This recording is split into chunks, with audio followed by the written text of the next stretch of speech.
आषाढी वारीसाठी खास मराठमोळा लूक बनवायचा आहे. त्याच्यासाठी सहावारीपासूनच नऊवारी साडी नेसवायची. शाळेमधील जी आषाढी एकादशी निमित्त वारी असते, जे वेगवेगळे कार्यक्रम असतात, त्याच्यासाठी तुम्हाला मुलींना तयार करायचं आहे. आणि सहावारीपासूनच तुम्हाला जर असं नऊवारी लूक तयार करायचा असेल ना, तर सोप्या पद्धतीने आपण बघणार आहोत. एकदम पेशवाई नऊवारी कशी नेसायची ते बघूयात. हॅलो फ्रेंड्स, मी वर्षा आपलं सर्वांचं मनापासून स्वागत करते. कसे आहात सगळे? मी मस्त आणि मजेत आहे. तर चला सहावारीपासून आपण पेशवाई नऊवारी कशी नेसायची ते बघतोय. तर सहावारी साडी घेतलेली आहे. सेमी पैठणी आहे ही, त्याच्यामुळे लांबी रुंदीला भरपूर आहे. असं बायकांना काही वाटू शकतं की नाही का, साडीची हाईट किंवा रुंदी कमी आहे, लांबी कमी आहे, त्याच्यामुळे मॅनेज होतं. पण असं होत नाही. तर बघा, ही पूर्ण लांब साडी आहे. कोणत्याही बायकांना नेसता येते, जाड वगैरे अशा. तरीसुद्धा बघा खूप सुंदर लूक तयार केलेला आहे.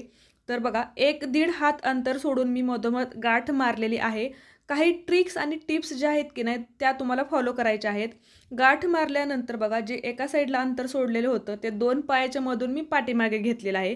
त्याच्या प्लीट्स केलेल्या आहेत एकदम काठाबरोबर. आणि तुम्ही उंचीला बघू शकता, त्याचा वरचा टोक आहे की नाही ते मानेपर्यंत येत होतं. पण मी खोचताना जवळजवळ वरचा जो पट्टा होता की नाही कमरेपासून वरचा, तो आतल्या साईडला खोचलेला आहे. आणि तोही खाली जी साडीचा पदर होता की नाही त्याच्या आतल्या साईडने ओढून घ्यायचा आहे, म्हणजे तिकडे बोचकं वगैरे येत नाही. आणि त्याच्यानंतर पायाच्या साईडला सुद्धा थोडंसं फिनिशिंग करून घ्यायची. आता बघा, जे काष्टा जास्त झालेला होता तो तसा मॅनेज करायचा आहे. जर तुम्ही टोक खोचलं असतं ना थोडंसं, तर ते लूज झालं असतं आणि मग परत ते गबाळ्यासारखं दिसलं असतं. तर या काही टिप्स ज्या आहेत ना त्या लक्षात घ्यायच्या आहेत. त्याच्यानंतर बघा, साडीची दुसरी जी बाजू होती ती परत 2 पायाच्या मधून पाठीमागे घ्यायची आहे आणि तशीच पुढच्या साईडला त्याचा पदर काढायचा आहे. जेवढा पदर हवा आहे की नाही लहान मुलींच्या हाईटनुसार, तर तेवढा काढून घ्यायचा. पिन करताना छोट्या-छोट्या प्लीट्स करायच्या आहेत. जेवढा काठ आहे ना त्याच्या बरोबरीने. शक्य असेल ना तर एकदम छान छोट्या काठाच्या आणि आकर्षक काठाच्या साड्या निवडायच्या आहेत. खूप हेवी वर्क वगैरे अशा ज्या असतात ना, तर त्या घेऊ नका. आणि ज्याचे कलर असे डार्क आणि फ्रेश असतील ना, अशा साड्या निवडा तुम्ही. कारण की याच्यामध्ये मुलींना जो आपण लूक बनवतो ना तो सुद्धा सुंदर होतो. आणि साडी हलकी फुलकी किंवा कमी वजनाची जर असेल ना, तर त्यांना ते कॅरीसुद्धा चांगलं होतं. तर पिन लावलेली आहे मी. परत पदर चांगला फिनिशिंग करून घेतलेला आहेत. प्लीट्स एकावरती एक चांगल्या अरेंज करायच्या.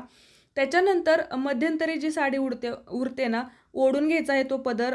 म्हणजे जर एक्स्ट्रा जे होतं की नाही तर ते ओढून घ्यायचं आणि त्याच्या निऱ्या करायच्या. त्या विरुद्ध दिशेला खोचून घ्यायच्या आहेत.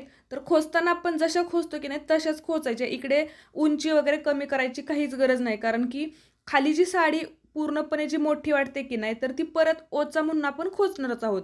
त्याच्या 3-4 छोट्या आतल्या साईडला मी बघा प्लीट्स केलेल्या आहेत. परत ओचा सुद्धा थोडंसं अंतर मला जास्त वाटलं आणि ते मी आतल्या साईडला खोचलेलं आहे. त्याचं जर मी टोकच खोचलं असतं ना, तर ओचा खाली आला असतं. त्याच्यामुळे आपल्याला किती उंची हवी ना त्याची ते अगोदर चेक करायचं. 2 पायाच्या मधोमध ओचा असतो आणि तेवढंच उंची ठेवून एक्स्ट्राचं जे आहे ना ते खोचून घ्यायचं.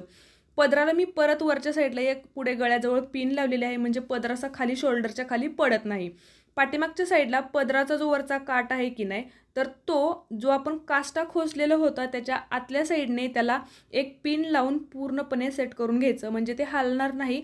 आणि आपला पदरसुद्धा चांगल्या प्रकारे फिक्स होतो तिकडे. खालच्या साईडला सुद्धा तुम्ही एखादी पिन लावू शकता, जर जास्त वेळासाठी तुम्हाला साडी नेसवायची असेल तर. आणि जास्त वेळासाठी साडी नेसवायचीच असेल ना, तर 2 पायाच्या साईडला सुद्धा जे काठ असतात ना, तर त्यांना सुद्धा तुम्ही पिन लावून पॅक करा, म्हणजे साडी इकडची तिकडे हलत नाही. अजून एक महत्त्वाची गोष्ट अशी की तुम्ही 2-5 वर्षाच्या आतील मुलींना जर तुम्ही साडी नेसवत असाल ना स्कूलसाठी, तर डायपर तुम्ही घाला. कारण की त्यांना सांगता येत नाही किंवा मग नाही का फंक्शन असतो, गर्दी असते, त्याच्यामुळे बाथरूमला जायचा सुद्धा प्रॉब्लेम येऊ शकतो. त्याच्यामुळे साडी पूर्ण आपण पिना वगैरे लावलेल्या असतात, तर तेवढी एक काळजी घ्यायची आहे. त्याच्यानंतर तुमच्याकडे जी ज्वेलरी असेल ना, टेम्पलची असेल, मोत्यांची असेल किंवा जी तुमची स्वतःची जी असेल ना, तर स्पेशली या सगळ्या गोष्टींमध्ये मोजकी ज्वेलरी घालायची आहे. आणि नऊवारीच्या या प्रकारामध्ये हा प्रकार खूप सोपा आहे आणि पुढच्या साईडला काठ पण येतो, त्याच्यामुळे अट्रॅक्टिव्ह सुद्धा दिसतो. तर बघा, नथ, चंद्रकोर, गजरा, कमरपट्टा, हिरव्या बांगड्या, त्याच्यासोबतच तुम्ही असं फोटोशूट करू शकता.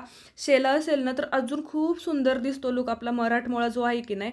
तर असं तुम्ही तुमच्या मुलींना सुद्धा तयार करा स्कूलसाठी किंवा तुम्हाला वारीमध्ये सामील व्हायचं असेल ना, तर त्याच्यासाठी. खूप सुंदर लुक झालेला आहे आणि सियासुद्धा खूप सुंदर दिसत आहे. तर तुम्हाला हा व्हिडिओ कसा वाटला ते लाईक करा, तुमच्या मैत्रिणींमध्ये शेअर करा. धन्यवाद.